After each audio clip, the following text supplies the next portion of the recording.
Well, cyber literacy is just using a computer in a safe, secure fashion and knowing how to do that.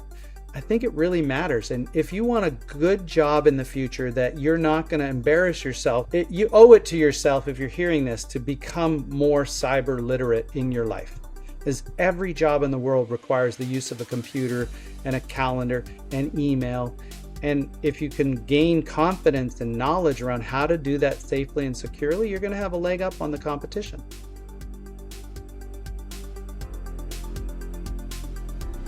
Welcome to Cyber Chats, a podcast made by the National Cryptologic Foundation.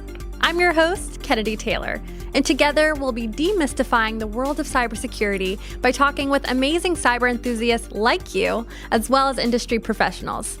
Be sure to like and subscribe to our podcast on your favorite podcast platform. Hi, everyone. Welcome back to Cyber Chats. Today, I am so excited for this discussion. I have Craig Taylor here from CyberHoot. We do have the same last name. We're not related, I promise. Craig, thank you so much for joining us today.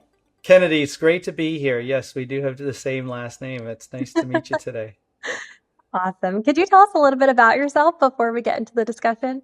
Sure. So I guess to know Craig is to say, what has he done for the last 35 years? I would say 35 years ago, I got my psychology degree at the University of Guelph in Canada.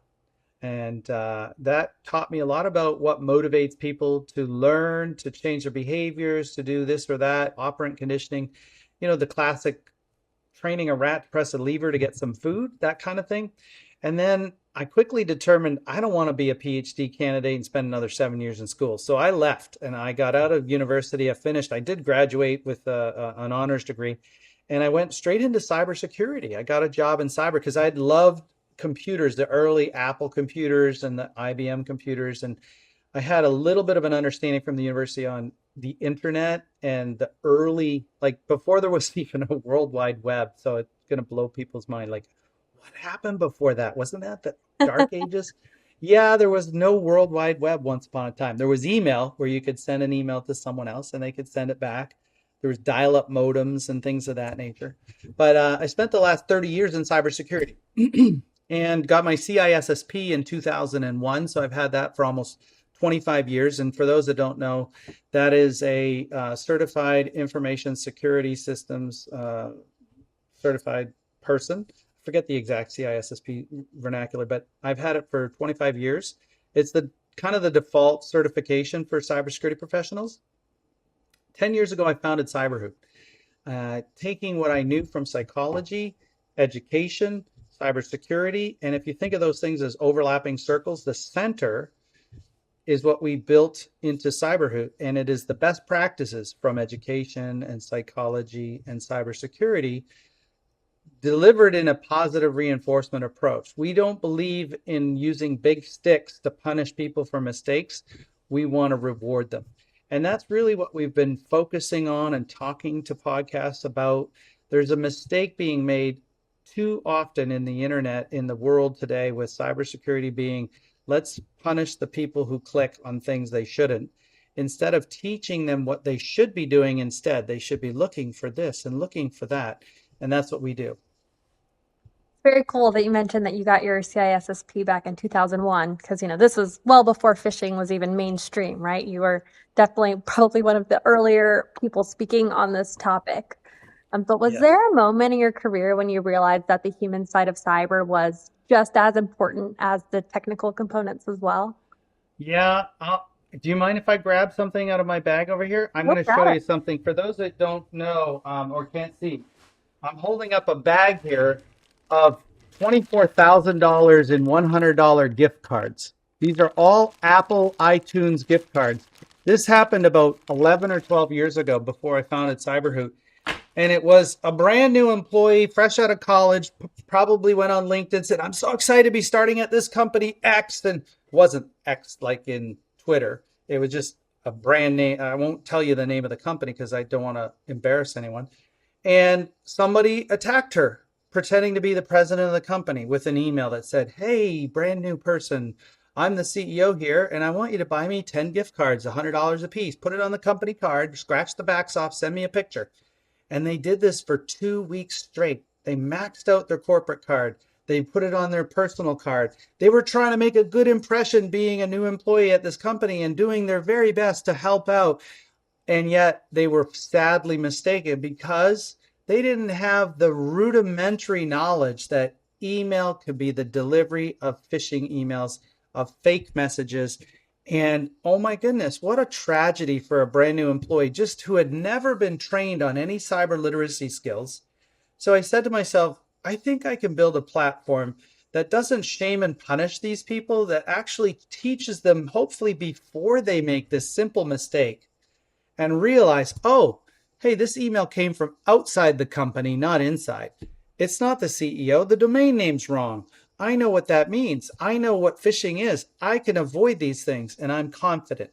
So that's really the genesis story of what prompted me 10, 11 years ago to build CyberHoot into what it is today, this positive reinforcement educational tool to teach basic cybersecurity skills to the masses, because frankly, some of the tools on the market aren't doing that. They're not working properly. They're too focused on better and bigger sticks. And we think you should be using carrots to encourage good behaviors. And you described on your website the $6 billion phishing test industry as a gotcha game. So, Mm-hmm. what do you think is fundamentally broken with traditional shame-based cyber training? And just a reminder that our audience here, they're teens, they're young adults. Perhaps they have Sure. sort of security awareness training in schools or, in their new jobs. What's wrong with what they're doing, right? Well, anyone listening in that age group would imagine their classroom environment. And what if the teacher came into your classroom today and said, it's the first day of the semester. Let's say it's after Christmas break. It's January 3rd. You're back in school. And they said, I know this is a class on genetics, or I know this is a class on physics or biology or math, whatever.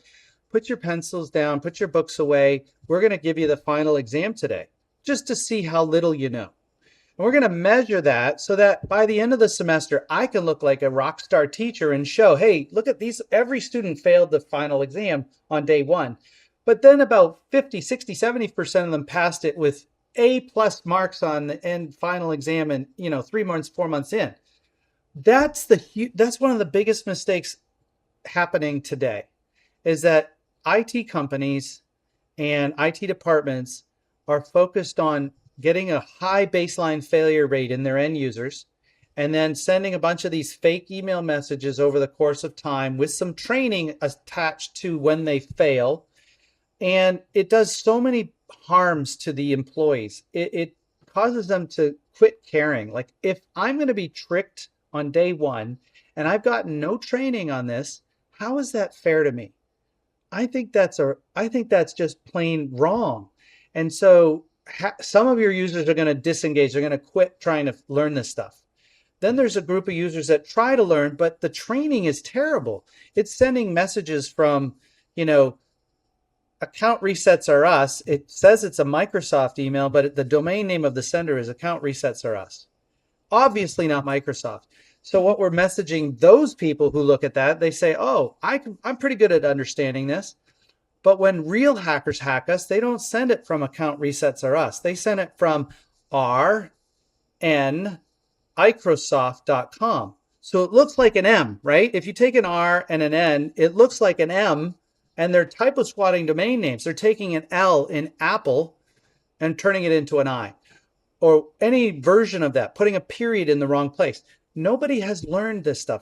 Your listeners are smart people. They can understand this. It's not rocket science. It's very common sense stuff.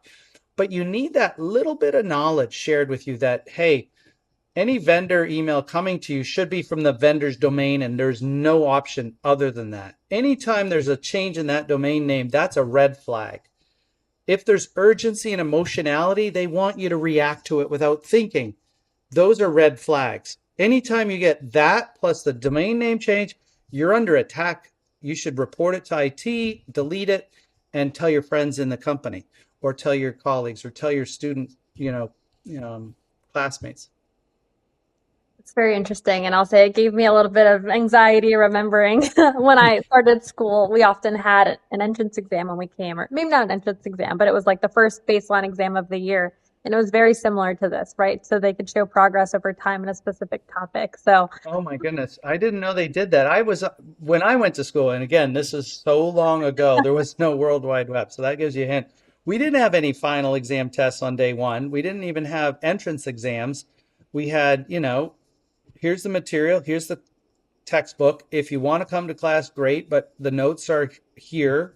And in those days, they didn't have them online. Now they have them all online.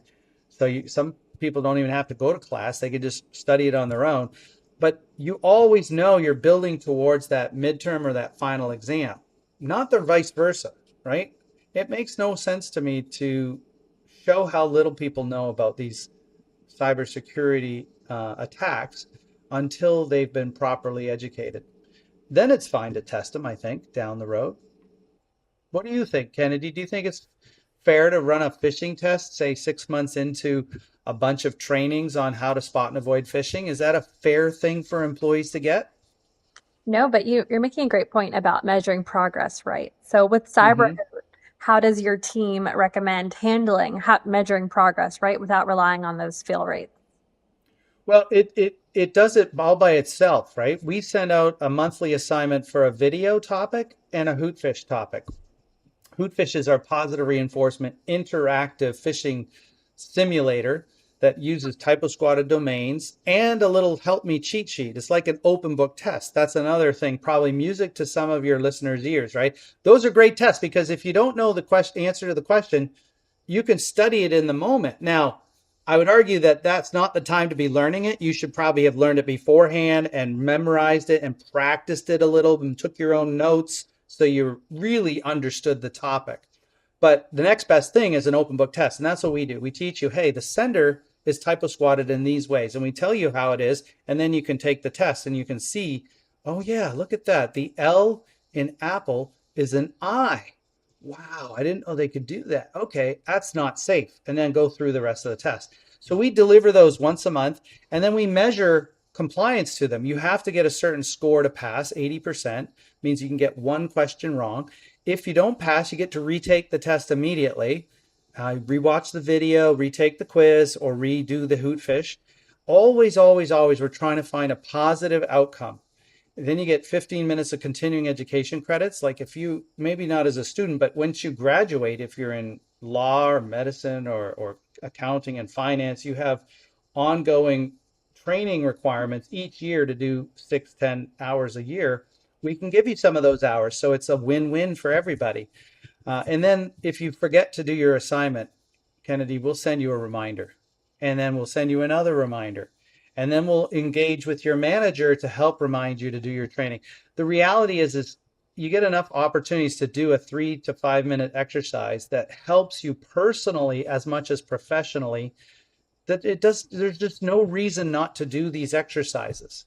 And so we get very high compliance across the board, across many of our customers, because people genuinely say, I liked the training. 90% positive video ratings on our videos in CyberHoot on average from all time, 90%.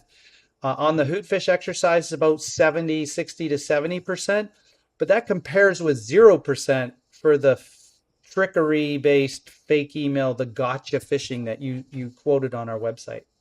Yep. I do want to mention that I love your psychology background because I think more Thank you. people are realizing that, our various backgrounds play an important role in shaping cyber and improving it, right? Yep. So, are there any psychological principles or maybe frameworks that guide that positive reinforcement training model that you've implemented? Sure. So you can look at it from two ways. You can look at what the rest of the industry's been doing with a shame and it's not negative reinforcement because negative reinforcement is often considered the opposite of positive reinforcement, but it isn't. So a fire alarm is a negative reinforcement schedule. It's getting you to take some action to eliminate the negative stimulus, right? The loud banging and clanging, right? Everybody leaves because they can't hear and think. So that's a negative reinforcement.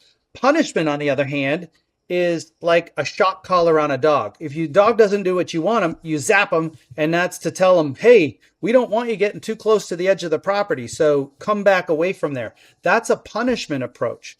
Now, on the other hand, You can train a dog with treats, right? So you can give them food-based treats at the dog park. Hey, jump through this hoop. Here's a treat. Dog's like, oh my God, if I jump through the hoop, I get treats? Great, let me do it again. And then you can add a command, jump, or, whatever, sit, place, stay, all those different things. And the dog's having fun, the tail's wagging, the owners are having fun, everybody's winning there, right? They're all enjoying themselves versus the dog sitting on his bum going like, I don't want to get shocked again, trying to stay in the yard and not make a mistake. So there's been so many studies that show punishment and shame lead to nothing more than temporary compliance. No one internalizes the knowledge and says, oh, I want to learn how phishing works so I don't get zapped again. No, they're like, just don't ever zap me. So when you look at positive reinforcement, what we built into our platform, it's taking gamification, game theory, and it's taking psychology, operant conditioning. It says positive reinforcement behaviors that are rewarded are repeated. But the locus of control is important. And that might sound like a fancy word, but is the decision to participate and to learn these skills, is it from inside you or is it from the threat from outside? And when it's punishment, it's always behaviors because of some threat that you're going to get harmed in some way. And that never internalizes. That's always an external locus of control. But when you, like in the classroom or in CyberHoot, when you reward the little behaviors, like a certificate of completion, a little owl that grows in ferocity over time as you complete assignments and your cyber literacy blossoms, your owl avatar grows and you get this next level, then the next level, and the next level. People look at that and then they realize, I can learn this stuff, Kennedy. I understand this stuff. I'm going to engage with this because I remember I got an email last week in my Yahoo email or my Gmail account, and I was going to click on it, but then I remembered my hootfish. And so I know how to spell. I can figure this stuff out, and I'm going to do it. And so that creates an internal or an intrinsic area of control. So the person believes they can do it on their own.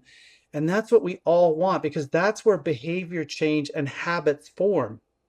So that the next time a real fake email comes to the inbox and it's not the test of the IT department, the user looks at it and goes, ha ha ha, nice try, but that's not from Microsoft, delete or forward to the IT department. So we're creating habits, we're creating high engagement, we're creating a desire to learn in a way that rewards more of those things instead of an external punishment focus.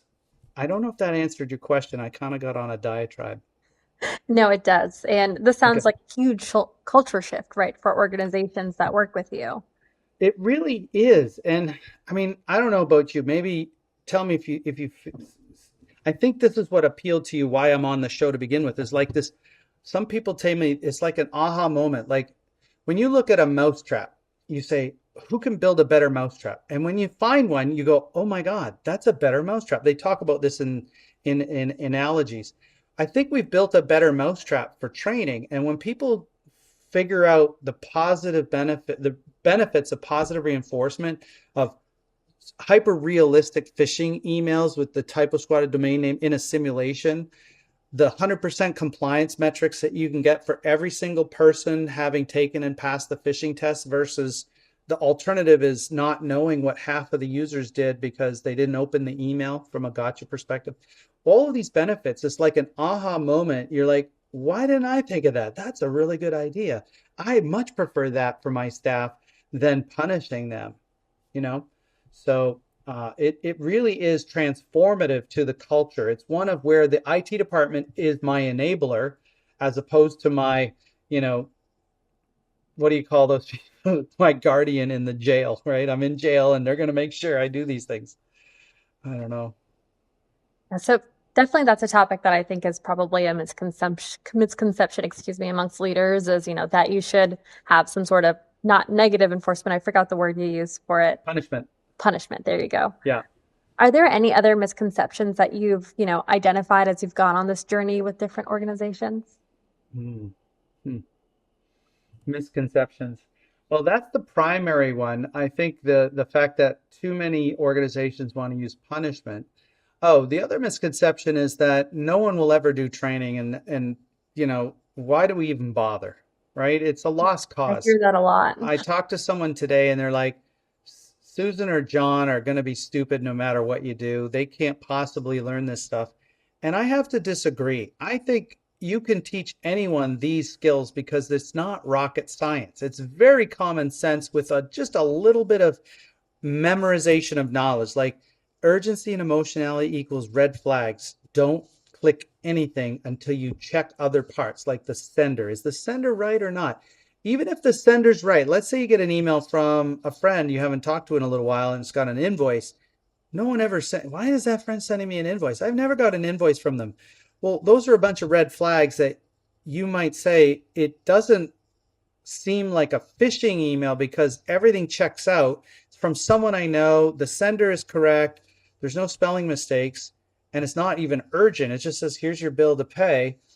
But something's not right. Like I never get invoices from that person. So what do? Well, our training says pick up the phone and call them.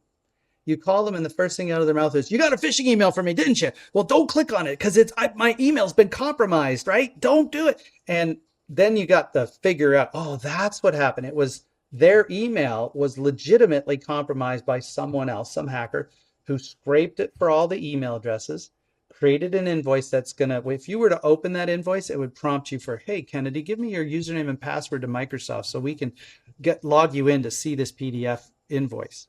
And then guess who gets those credentials, right? The hacker, not the good guys. So these things happen. You learn with this little bit of knowledge to be really safe online, and anyone can learn it. So I guess the long-winded answer to your question is anyone can learn this stuff. And if you use positive reinforcement, almost no one gives up at trying to learn these things. Are there people that still won't learn it? Yes. I would put my mom in that boat. I've talked to her about 100 times and she's 81 and she never had computers for the first 40 years of her life. 50 years, maybe. Yeah, Wow. 60 years. How is she going to learn this stuff? She can't. It's so hard for elder financial abuse is rampant. It's a terrible thing.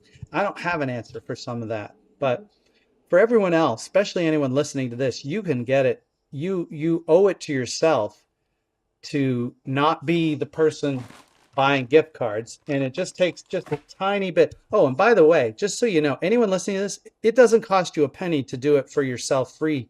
It's free at cyberhoot.com/individuals. You can register for free, get all of our video training, all of our hootfish on a quarterly basis for free. Our hope is that when you found your company and you make millions and you have 100 employees or 1,000 or 2,000 employees, you can hire CyberHoot to do it for everyone else there, right? Like that's why we give it away. Plus, we really want to make a difference in the world. A little community service is always a good thing. I was just about to ask you what your free resources were, but thank you for mentioning that. Yeah, And yes, you mentioned small businesses. I do want to point out too that a lot of our audience, while students, they're interns, they're working with a lot of small businesses. And so, this is helpful for those listening. Be sure to check it out. See what you can do to make a difference for the business that you're supporting or, even your school, right? Yep. All right. And shifting gears just a tad, I want to hear, a success story. I'm sure you have plenty of them, but where that positive reinforcement really changed an organization's security outcomes, if you have one. Sure, sure. So I know, unfortunately, what happens all too often is, and I'm going back a few years now, but what happens is people say, I don't need to train my users. They either can't learn it or I don't want to spend the money. It's not that big a deal. I don't have anything of value, so we're not going to be targeted. All these different misperceptions. No matter how small you are, you will be targeted. And you do have things of value because so many ransoms are being paid in the world today. It's attracting more and more people. But I'll give you an example that is a success story. We had an MSP, a managed service provider, who adopted our platform. And for the first 3 to 6 months, they said, we're going to sell it to all of our 50 clients. We have 50 clients. And so they put out these notification emails. Do you want to buy awareness training? Here's what it costs. And about 10% signed up. So 5 signed up. Fast forward another 6 months, those 5 had not had a single security incident in the 5 months after signing up. And there was probably about 10% of the other group of customers, 45 of them, about 4 or 5 of them had security incidents in their environments. This is year one. So the owner of the MSP decided, I'm going to force everybody into the platform to teach them these cybersecurity skills, because I don't want to work on nights and weekends when breaches happen.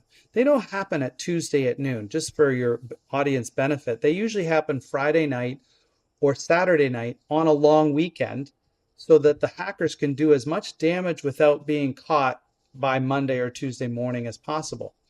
And that's when we have to respond to these incidents when they're identified. So the owner of the MSP rolled it out. They got about 40 of the 50 clients to enroll in CyberHoot over a 3-year period. Of the 10 not enrolled in CyberHoot, in other words, they said, no, we don't want it. We're not going to waste our employees' times on this silly thing called awareness training and phishing. Of those 10, 2 left the MSP. They said, we don't want to be here anymore. We want to go somewhere else. 2 others of the 10 had fairly significant breaches in their environment. Of the 40 that were in CyberHoot doing their training over this 3-year period, and keep in mind, this is only one MSP, one set of 50 clients. Your mileage may vary, but of the 40, there was 1 or 2 minor security incidents. I think one was a business email compromise that did not lead to ransomware, and I don't remember what the other one was. This was going back 5 or 6 years. But that's a pretty big success story. If 1 or 2 out of 40 had small issues and 2 out of 10 had major issues, simply because they weren't doing their overall cyber awareness training and their phishing simulations to teach them basic cyber literacy skills. We've heard of computer literacy. We've heard of financial literacy, of reading literacy. Well, cyber literacy is just using a computer in a safe, secure fashion and knowing how to do that. Where do they teach that in school? I was never taught. I had to teach myself. My son hasn't been taught. He just graduated university. There's nothing, no one is teaching these things around cyber literacy. Yes, a little bit of computer literacy, but not cyber literacy. So I think it really matters. And if you want a good job in the future that you're not going to embarrass yourself, aka gift card purchases and things of that nature, or clicking on a link by accident, you owe it to yourself, if you're hearing this, to become more cyber literate in your life. Because every job in the world requires the use of a computer and a calendar and email. And if you can gain confidence and knowledge around how to do that safely and securely, you're going to have a leg up on the competition. Oh, yeah. And speaking of having that leg up, one thing I noticed about you reading your resume is that you're very well-rounded, right? You coach speakers, you biked almost 200 miles, I think I saw. Yes. You work with Toastmasters. So I'd love to learn, what fuels you, what makes you interested in all of these different things, and how have they helped your cybersecurity work? Well, it might be surprising to learn this, but I was laughed off stage in my high school in a debate competition, a public speaking competition. I was embarrassed and stage fright beyond, the worst you've ever seen in anyone. I couldn't get out sentences. My speech wasn't well practiced. Even the moderator of the speeches, this was in my high school, he even couldn't help himself. He poked fun at me later on in the night saying, well, no one could be as bad as that. And here comes up the next person, right? Like, it was just a horrifying experience. And you ask what motivated me to have this well-rounded approach to life was really, in this case, public speaking. I joined Toastmasters because I was so afraid to deliver speeches. I was the classic nervous Nelly. I couldn't get my sentences out. I was mumbling. I was repeating words, saying a lot, all of these different things that take away from the message. So if I was to become successful in life and in business, I had to overcome this fear. So I went into Toastmasters, a great organization, and it taught me it's not rocket science. You might have heard this again. It's not rocket science. It's just practice. And it's learning how to communicate clearly without repeating things and not being afraid of pregnant pauses, because it helps make a point sometimes. Hmm. And so I learned that and then practice, giving podcast interviews and everything else in between over the last 25 years since I was a Toastmaster. And you see what I've been able to accomplish there. But you ask a different question about what motivates me. It's curiosity, really.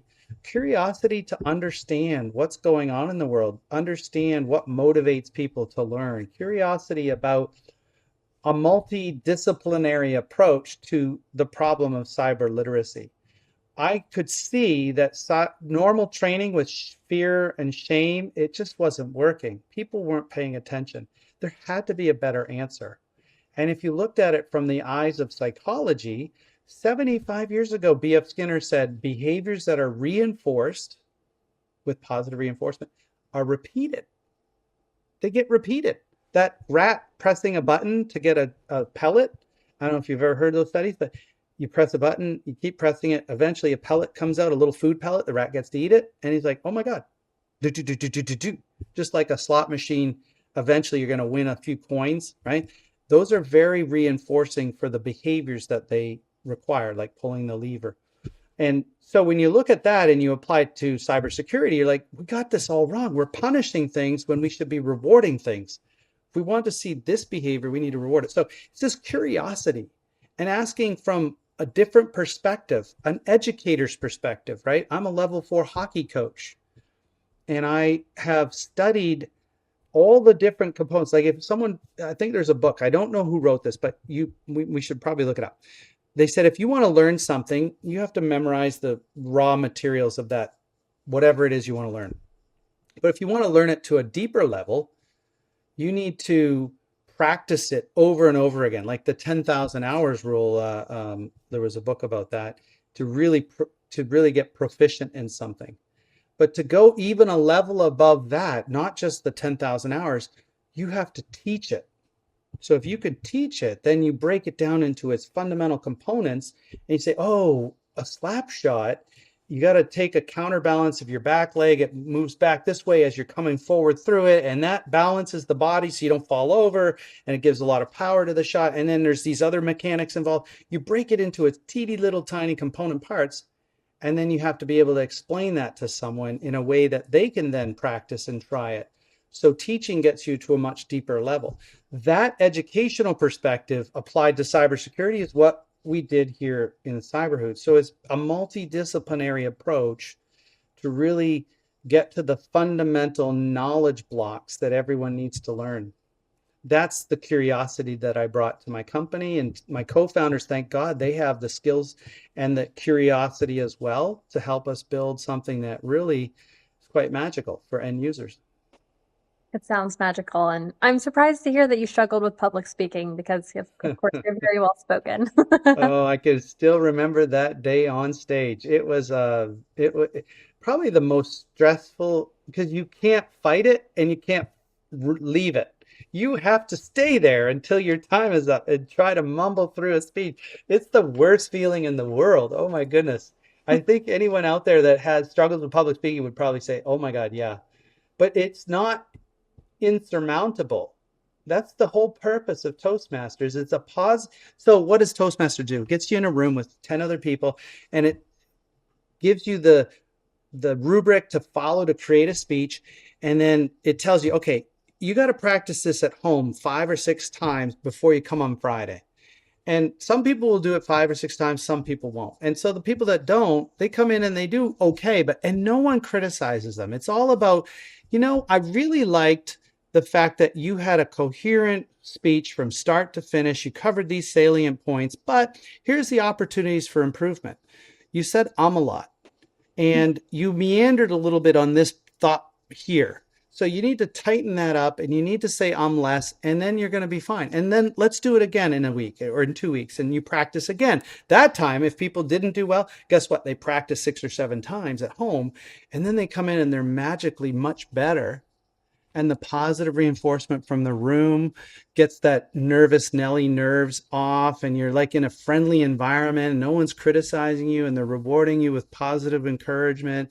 And suddenly you gain a little bit of confidence, and then it steamrolls. It's like a snowball going downhill. You suddenly get more and more confidence, and you get better and better. And so it's quite possible to overcome any of the fears in your life by adopting a positive reward system to help you and finding the right people who are knowledgeable to help teach you that skill. For those listening, I also participated in Toastmasters for many years. And yeah, it's an incredible program. They have local chapters. You can definitely Google and find one if you're interested in improving your public speaking abilities. I should have guessed that, Kennedy, because you are one of the few interviewers that doesn't say, do you remember the bell? Like, ding! You said, again. And I'm like, no, I didn't. Yes, you did. I could show you. Thank you. I appreciate it. You're very well spoken. Oh, thank you. Well, this has been a great discussion. I do want to ask you our rapid fire questions before we close. Please do. Awesome. You will have a maximum of 10 seconds to reply before I'm just going to ding because I don't have a dinger. Okay, sure. All right, first question. One cyber skill everyone should learn early. A password manager. Most underrated job in cybersecurity. Virtual CISO. Ooh. Chief Information Security Officer. Instead of hiring a full-time one, you hire someone for short periods of time. Interesting. Favorite cyber movie or one that gets it totally wrong? Oh, my favorite. Well, how about a series, Mr. Robot? That was so awesome. The exact things that happen in the real world were on every episode. I concur. That is a good one. Great. Well, thank you so much, Craig. That's it? Oh, that was easy. I thought it was going to be super hard. Okay. Nope, they're easy. They're fun. But thank you Yay. again, and hope to have you again sometime in the near future. Oh, this was a delight. Thank you, Kennedy. I really enjoyed this. I hope everyone listening goes to cyberhoot.com/individuals. And if you're a business owner or someone in a position of authority decision making, just send an email to sales@cyberhoot.com. We'd love to hear from you, talk to you, show you what we're doing, and help you out. Awesome. And I will go ahead and add that to the show notes as well. So I'll make sure I get all the links from Craig. Take care. Thanks for tuning in. We hope this conversation sparked your curiosity and got you excited about the world of cybersecurity. If you enjoyed this episode, don't forget to like, subscribe, and share with fellow cyber enthusiasts. Have a question or a topic you'd love us to explore? Connect with us on CyberChat's podcast page and join the conversation. Until next time, stay curious and keep the cyber chats going.